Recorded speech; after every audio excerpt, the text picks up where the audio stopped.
Welcome back to everyone's favorite show about local youth sports, baseball and softball. Spring is here, people, and that means that we are very, very close with getting on those fields. Some people have already ambitiously put together some friends and called up some of their friends and went out to some of their local fields and whatnot. And I don't blame you, because we've actually had some nice weather. It's getting a little bit colder today, but we've had some really, really great days over the past week or two with some even touching in the 70s, which is amazing. But yes, with spring here, we are that much closer. We're super, super excited, and we've got a ton of teams this year. Nesconset Athletic Association has had just this. We're just at this exponential growth curve right now in the organization, and we've got so many more kids, so many more families in our league for this coming spring, and that's just going to add so much more new life. And with that comes just a lot more opportunities. And we've been meeting together as an executive team and as our leadership committees team, and just figuring out what can we do to make this year even more special than it was last year. So there's a lot of work going on behind the scenes to make sure that 2024 is going to be the best year ever for your kids, but also for you. We're definitely focused on parents as well, and we've got some really great ideas, some awesome things that we're bringing to the table. We're changing some things up this year. We're even changing up some game formats for some of the divisions, like second graders and like our young rookie softball division. We are changing the game format a little bit to make it even more entertaining, even more fun for the kids, but we're also a big variable. We're parents. How can we make this even more enjoyable, more fun for parents as well? We came up with some really, really good ideas that we're going to be implementing this year, so I can't wait for you guys to benefit from all that hard work that we've been putting on behind the scenes. But today's episode, we're going to be talking about three main things. Number one, and this is the number one question we've been receiving: when will the schedules be released? We're going to be talking about school tryouts. That's for our middle schoolers and our high schoolers. And then how to pick the right travel team for your kid. Really important question, and we're going to be addressing that one a little bit later on in the show. But anyway, my name is Rob Taramina.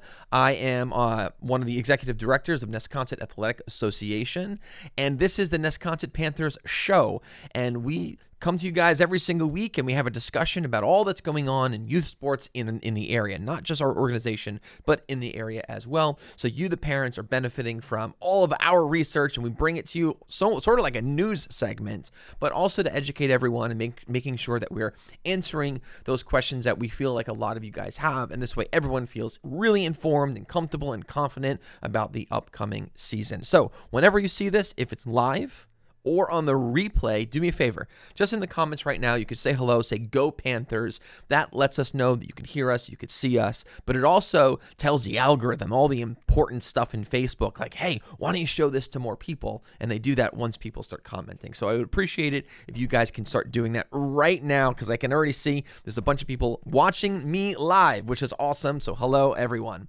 And then for those of you who are watching on YouTube, we now simulcast. We do a simulcast live show every week, Facebook and on YouTube. So if you haven't gone to YouTube, definitely go there, subscribe, hit that notification bell. Let's get right into it, people. All right. Oh, we're getting some people saying Go Panthers. Awesome. I'm going to throw that up there. Very, very cool. So first one, when will the schedules be made available? This is the number one question, and understandably so. We have tried to inform everyone with some notes and emails over the last month or so with regards to scheduling and when schedules will be released. But the schedules are going to be released more towards the end of March, maybe even the first week in April. Now, there's a good reason for it. And the reason is that we have the amazing benefit of being part of other leagues as well. We call it Quad City, and there are a lot of other leagues involved with what we do. There's over 100 teams that we're responsible for actually scheduling out. So we're not just relying on our program of settling up all teams and finishing up registration, but also the other leagues as well. So we're waiting on these other leagues to just finish up their registrations, rostering out all of their teams. Then once we get all that should be actually given to us by like the end of this week. Then we're able to plug it into our software and really figure this out. But you can imagine like the spider web of information trying to coordinate schedules for over 100 teams. It's a lot of hard work, but our president, Rick Nasta. You guys know him as Coach the Other Guy, does an amazing job and of organizing that schedule, and he really does. He does an amazing job. So I appreciate everyone's patience as we go through this. I promise everyone will get the schedule, and I know everyone would love to be able to get it right away, but you got to understand we do have to wait for all of the teams to be finished before we can actually make a schedule, because if we just now start adding random teams, that means it breaks pretty much the internet. It breaks the schedules. We got to start all over. So instead of doing that, we wait until everything is finalized, and then we're able to finish out those schedules and then be able to make that available to you guys. So rest assured, I promise everyone will get the schedules. It's likely though going to be toward the end of this month or maybe the first week in April. Either way, everyone will definitely be getting those schedules. And then also really soon, within the next, I would say, week or so, you guys are going to be able to start seeing the rosters on your team. Yes, emails went out and you're able to order your uniforms. And we're at like 97% of everyone have ordered their uniforms already. So if you're one of the few people who have not done that, please check your email. Make sure you get that link and that special uniform code so you can order that. But we're at, I think it's like, the last I heard, 97% of all kids registered have already ordered their uniforms, which is amazing. Now, if in order for you to see who's on your roster and who's your coach, you're going to have to download that Sports Engine app. I'm actually going to bring up a picture. I'll pop over here. So you're going to want to download the Sports Engine app. That's where you're going to be able to see the roster. You're going to be able to see the coaches. You're going to be eventually, when it's uploaded, see the schedule, both games and practices. You're going to be able to communicate with the entire team, other parents, your coaches. You're going to be able to post pictures. It's a fantastic application, but that's really the central location for everything that you're going to need for this upcoming season. So for those that are trying to get ahead of the game, I love it. I love how ambitious you guys are. Do me a favor. If you can go into your app store, it works on both Apple devices and like Google Pixel and the Android market. Go ahead, go into that app store, make sure you download the free app. It's Sports Engine. And make sure that when you create your account, you're using the same exact email that you use to register your kid. Now, that is so important. If you use a different email, then you're not going to see the team that your child is on. You're not going to see that roster there. It has to be the same email. That's how we link everything together. So make sure you go ahead and do that. But go ahead, guys. You can start now by downloading the Sports Engine app. That's going to help you get ahead of it.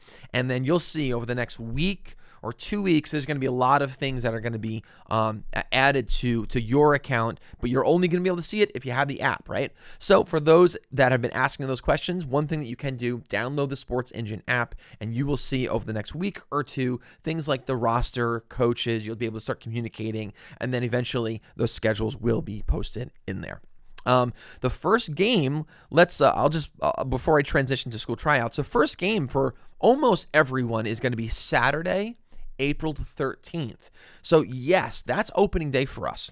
That's our opening day parade. That's our opening day ceremonies, which is a huge, huge event. One of the biggest events that we have of the entire year. But it's also opening day for the kids because they will be playing games. There'll be a couple teams that may not play that particular day, but the vast majority of all teams will have their very first game on that Saturday. And remember, we are limited with space and with fields, so that's why it's hard to get everyone in on a Saturday, but a lot of people will be playing their games on Saturday. And then we're off to the races, and then we got games every single week all over the place, which is a whole lot of fun. Again, if you've got any questions, you're always welcome to email us at nesconsetaa@gmail.com. Next up, we got school tryouts. Now, this part of the segment is for our middle schoolers and our high schoolers. We had high school tryouts ended last week. We have middle school tryouts start for some schools. Let me get this off here so you guys can actually see me better. There you go. And middle school tryouts for some schools start tomorrow. And the vast majority of middle school tryouts actually begin on Monday. And so first, we want to wish all the kids that are going to be participating in their school tryouts good luck. We know you guys are going to do a great job. We want to make sure that you guys walk in there with confidence, though. Know that you're capable of doing this. You are prepared because you likely came through one of our clinics, and so you're able to do this stuff. Now you just got to trust yourself Trust the process. Make yourself known. Be confident. Don't be that person who's, standing in the back corner. Make yourself known and just do your thing and have the best tryout that you can. If you see only one pitch, you know what? Make it be the best one. If you only get one ground ball, then you know what? You do the best you can with that one ground ball, but you know what? The rest will take care of itself. You guys are going to do a great job, and we're really proud of everyone that are going to be participating in the tryouts. We're also really proud of everyone who's already participated in tryouts. We know that you guys have done a fantastic job. We got some other people tuning in here, just saying hello, hello, hello. Welcome to our weekly show here. But again, the middle school tryouts for some teams, some schools start tomorrow, and for the rest of them are Monday through Wednesday-ish. And so I know we're going to be getting the word about a lot of kids attending their tryouts. And they're going to do a great job. We can't wait. On that one last topic before we move on to the next one is because we know school tryouts for most of these school now will end next week. For the middle school and the high school divisions that we have for in-house rec ball, the registration is going to remain open just for those particular divisions, just to remain sensitive to their schedules, knowing that they're going to be competing in tryouts for their school teams. So that will remain open, but that is going to close at some point in time next week. So families that have middle schoolers or high schoolers, just keep that in mind. Okay, our last topic of the day. Last topic of the day is how to pick the right travel team for your child. Now, if you are someone who has just a little T-baller, then you've got some time for this, but it's okay to listen up and definitely learn about what you should be expecting when your child definitely gets of age, when they're ready for travel. Now, our program here, we do have a travel program for both baseball and softball. We have 11 travel teams, which is amazing. It's been such a fun year with all of these various travel teams. I coach one of them. I coach the older 14U softball travel team. But they start at 8U baseball, and right now run all the way up to 15U baseball. And then we have obviously both baseball and softball available. And for our 8Uers, those are some like 7-year-olds, turning 8 or they're 8 right now, right? But so as you get closer to the age for travel, we see kids starting to transition into playing travel at around 8 years old. And then a lot of them start transitioning about 10 to 12 years old. So when you're ready, especially as a parent, what are the questions that you should be asking? What should you be looking for in a travel organization for your child? Well, I call them the 7 C's. These are the 7 C's of what you should be looking for when it comes to selecting the right travel team for your child. And it is a big deal. The first one of the 7 C's is the coach. You want to be able to meet the coach, not just have your child attend the tryout, but we want you to also meet the coach, because this is at least an approach that our organization has. We have an understanding that not only is the child trying out for our team, but we feel like we're trying out for the family as well. We want there to be that sort of mutual chemistry there, because we're going to be spending a lot of time together, and that's super, super important. So make sure that the coach is someone that your child and you as a family really get along with, and that they have a really good understanding of the game, whether it be baseball or whether it be softball, and they are fully committed. Now, you've heard this thing called like the dad coaches, right? And you have some organizations that will try to sort of insult the dad coach, and you have other organizations, that will insult the paid coach. But here at the Nesconset Panthers, our approach is we simply want to make sure that the people leading each team is capable and willing and committed to doing the job, right? So think of it this way, like person flying, when you get on a commercial airline and you're going on a trip somewhere, I want to just make sure, is the pilot capable? Are they experienced? And are they good? Are they committed to flying this plane to allow me to get from point A to point B? I don't care if they're someone's dad. It doesn't matter how much they're getting paid. I want to know, and I want to be comfortable and confident that are they capable of doing it. And that's our approach. We want to make sure that that we are filling teams with coaching leaders, assistant coaches or head coaches that are just capable, people that care about these kids, that are capable and willing to surround the kids with enough opportunity so that they grow. It doesn't matter if you're paid. It doesn't matter if it's a dad coach or not. What matters is, do they care and are they capable? So that's why one of the things that we want to encourage you when you're considering a travel organization, the coaches, talk to the coaches. Don't be afraid to approach them, and on the front end, just ask some questions. This is okay, because you know what? It is a big decision, and people should respect that and understand that this is a big decision when you're committing to a travel team, because travel teams, it's a commitment for an entire year. Yeah, maybe you get like a little bit of a break, but you know, travel teams are a big commitment. They play pretty much year round, including winter workouts. So being that you're going to be spending a lot of time, you want to make sure that the coach is the right fit for you, your family, and your child. So don't be afraid to ask questions. The next C of the 7 C's on how to pick the right travel team for your child, cost. You got to consider cost a variable when considering what team to bring your child to, what team, what organization they should be a part of. Now, you have a lot of organizations. Most of them are going to hover in the $2,000 per year range. Now, that sounds like a lot of money for those that have never done travel before, but what you're going to see is most organizations, they're going to be starting in about the $2,000 range, and they're going to work their way up. I know some travel organizations that it's actually about $10,000 per year for their child to play, which sounds crazy, right? So you got to think, my goodness, with that much of a massive difference between how much it costs, how do you know which one's the right? Am I getting more for value for the ones I'm paying more for? Well, the answer is tough there. The answer is not really, and sometimes, right? Now, here at Nesconset Athletic Association, we charge $1,100 per child to be part of our organization.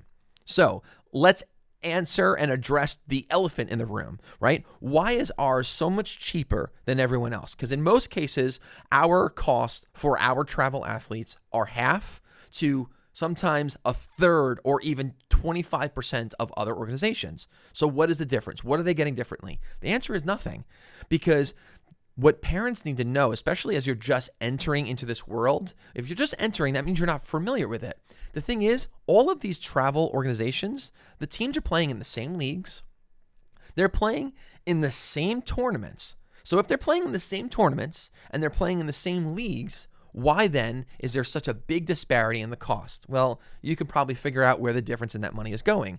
Within the Nesconset Athletic Association, we're able to keep the cost down because we're a volunteer organization. I'm one of the executive directors. All of the executive directors, as part of our organization, we are volunteer-based, and we are completely invested into building and developing a program that services the community and provides opportunity and resources for children and families. That's our goal, and we've been around since 1975 with people on this executive team that cycle through with that same exact mindset and mission. That's what our job is, and that's why we're able now to keep it lost, because the savings where maybe other organizations have to pay the executive directors and pay a lot of other coaches, we're able to pass that savings on to the kids, give them the same exact experience, but now it's going to be a lot less, much more affordable. Now more families can participate because we know that money's tight for a lot of families, especially right now. And we want to be able to reduce finances as a variable of choosing whether or not your daughter or your son is able to play, because we know that they want to. We want to help them to play as much as we possibly can. And that's how we're able to keep the cost down. Now, also practices. Our organization, just like other organizations, they're all practicing. We have indoor workouts. We have our indoor training facility. It's all pretty much the same thing. Now, here is where there is a gap. Now, there's going to be high-end elite national teams where they're charging, $7,000 to $10,000 a year. You're absolutely getting a difference. Now, here's the difference. They're traveling. They're constantly traveling to other states. They're playing a game schedule of 100 to 150 games a year. That sounds crazy, but it is the truth. There are teams, elite teams, national teams, that's what they're doing. And that's why you want to do a cost analysis. Don't be afraid. Ask them, what's the cost? And understand what the actual cost is. Saying, all right, what's the cost per kid? Are there any additional fees later on? Am I going to have to pay additional fees for additional tournaments later on? Ask all these questions. That's perfectly okay. Now, with our organization, do we travel? Yeah. We've reserved that for pretty much the older kids. Once you turn pretty much 11 or 12 years old, that's when we start introducing our travel teams to traveling a little bit. For example, our 11U baseball team is going to be traveling to the Ripken Experience to participate in that tournament. Our 12U team, every year, our 12U baseball team travels up to Cooperstown for probably one of the most memorable experiences of their entire lives. It's really amazing. The softball team that I travel, I coach a 14U softball travel team, our older softball team. And we're traveling this particular summer, and we're going to be having a couple overnighters, and it's going to be a blast, right? And so don't be afraid to ask that question to understand how much it is and then what you're getting for it, because they're not all created equal, and you are entitled to understand where that's going and why it's going there. Communication is also a big thing. There are some teams that, communicate a lot. There's other teams that are just direct and they don't communicate as much, and that's okay, right? But at least if there's an understanding, that's fine.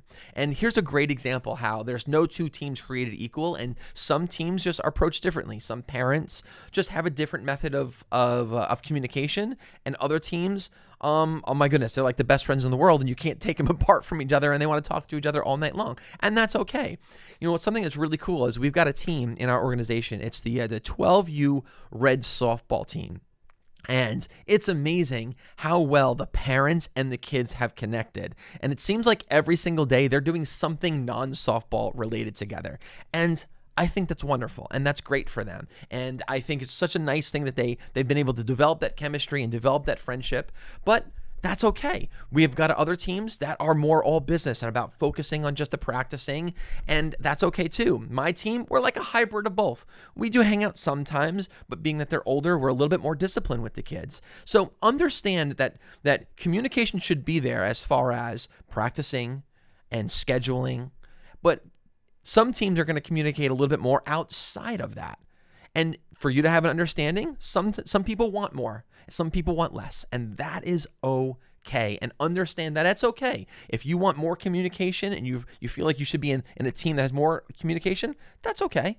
If you feel like you want to be a part of a team that doesn't, is not getting together all the time and not making cupcakes together, you want your son or your daughter just to be all business, that's okay too. Those two things are not wrong. They're both right because they're both right for the individual. And I think that's important for you guys to be okay about having that opinion that you have and making sure that you have that experience. That's totally, totally fine. Competitiveness is you want to make sure that your team that your son or daughter is on a competitive level that's appropriate for them, right? Because not all teams are created equal as far as skill. Some teams are still developing. We've got really great developmental programs. We have developmental travel teams. And then you've got some more advanced, really experienced travel teams where these kids have been playing travel for 6 years. And that's fine. Just make sure that the schedule that particular team plans on having is at the right competitive level for your child so that they get the most out of it. The next C, chemistry. We already sort of hit on this a little bit, but I think chemistry is important, not just for the child, but for the parents as well. That's why I recommend attend your child's tryout and talk with the other parents. Just get a feel for what they're like and see if you guys gel together, because once you make a commitment for a team, you guys are going to be spending a whole year together, and that's a whole lot of time. So make sure there's chemistry, and that is totally okay. I got some people tuning in, commenting. It says, we have the best, most dedicated coaches. We are so fortunate. 100%. I am so grateful. Thank you, by the way, for posting that. I am so grateful, actually, for all of the coaches that we have, coaches and assistant coaches. We're fortunate that we've been able to build a team of people that really know their stuff, but care so much about these kids. It's caring about not just the skill, but the child. And it's amazing. We're really fortunate to have such a good group. So thank you for posting that. The next up, this is the 6th C of things you should be looking for when considering travel: college recruiting. Now, this doesn't matter for when you're younger. When you're younger, I'm going to be spending another episode actually on this particular subject, because I think people have been projecting the wrong approach for kids too early about travel versus rec ball and the sort of mutual relationship there. So we're going to be spending some time on that in later episodes. But college recruiting really becomes important when they get older. When in my opinion, I think, 8th grade is when you start really being more serious about your practice and you're preparing yourself regimens, and because recruiting sort of can start around that time, 8th, 9th, 10th grade, and so that's what we're doing now. So my 14U team is we prepare the kids for leadership. We have, like, for my team, we have a weekly Zoom meeting where we talk about leadership skills, mindset training, how to approach a coach. We try to start educating them now on the coaching process. We have coaching, we have college recruitment workshops that we're making available to our players that they're going to be participating in. And that's the time to really start with that. So if you are like, all right, my timeline is, you're like, all right, my kid is only 8, but I'm projecting out. And you're like, I might want my kid to maybe have an opportunity to play in college. Well, then you want to make sure that this is an organization that at some point in time in the steps of travel, they've got something that will complement that. And that's really, really important. And it's not just about like signing up for a free directory that everyone has access to. And then the organization just claims like, oh, we're affiliated, we're one of the partners of this.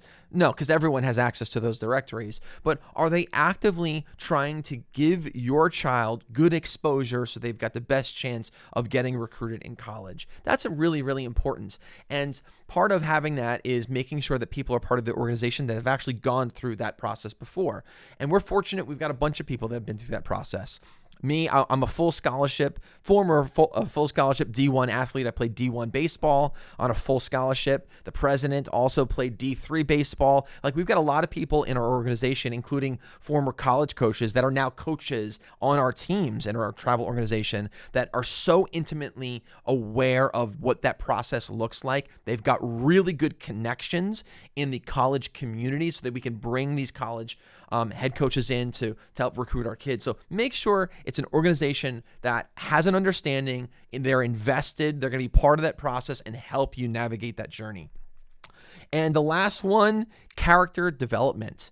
No one really stresses this in this world, right? But this is something that me particularly, and for my team, we spend a lot of time on character development, mindset training, and leadership.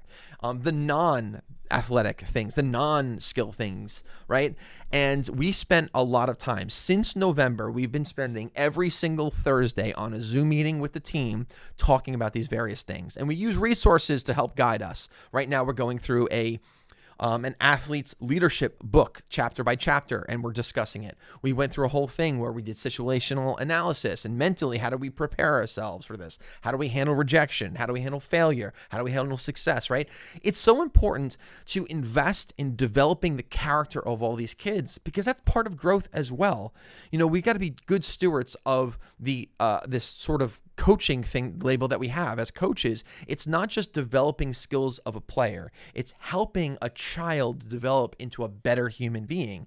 And it's an amazing opportunity. And again, that's one of the things that we make sure of when we're talking with all the coaches and we assign coaches to certain teams, making sure that that's a coach that aligns with that particular mission, because it's not just about the skill development, it's about the human development as well. So make sure that this particular team also has something to do with character and values character in kids, because if you do that, let's just be honest, then this is going to be a great environment. This is going to be a culture of caring environment. Yes, you're going to have a culture of excellence where they're going to expect to work hard and they're going to expect to perform really, really well. But balance with that is an understanding of sensitivity and compassion and really focusing in on character with these kids. We want them to be good kids as well. So those are just the 7 C's of what you should be looking for in a travel team when you guys get there. In the future, I'm going to be diving really deep on the subject of travel, because it has evolved very, very quickly over the past, really even just the past 10 years. And so we're going to be talking about what's good, what are the good things that have changed, What are some of the bad things that have changed? What are some of the things that need to be gone away with? What are some of the myths about travel ball? What are some of the myths about rec ball? I think as parents, you need to be educated, and we're actually going to do a little bit of a digging, and we're going to be revealing over the next few weeks, because this is a subject that I'm really excited about. Uncovering the truths. Maybe we should call it uncovering the truths about youth sports on Long Island. I don't know, something crazy controversial. Maybe you guys can help me out with the title and some good questions there. But anyway, I hope you guys enjoyed this week's episode of Nesconset Athletic Association, and it's springtime. I'm pumped. I can't wait to get on the field with a lot of these kids. I'm jealous for those that have already been on the field. You guys are sneaking on those fields somewhere, but I'm jealous of you guys, and I can't wait for opening day. This is going to be the best opening day we've ever had. Invite your friends, invite your family. Trust me, you're going to want to brag that you were there, and you're going to want to show off that you get to be on in the uniform, part of the parade, because this is going to be huge. It's going to be awesome, guys. All right, I will see you next week. Also, I'm going to actually put up a quick little picture here of the skills. There you go. Don't forget to register for our skills workshops. These are for kids preseason to just develop those skills, get a little bit more comfortable. We zero in on specific skills. Make sure you go on our website to go ahead and register for those. And we'll see you next week, guys. Take care.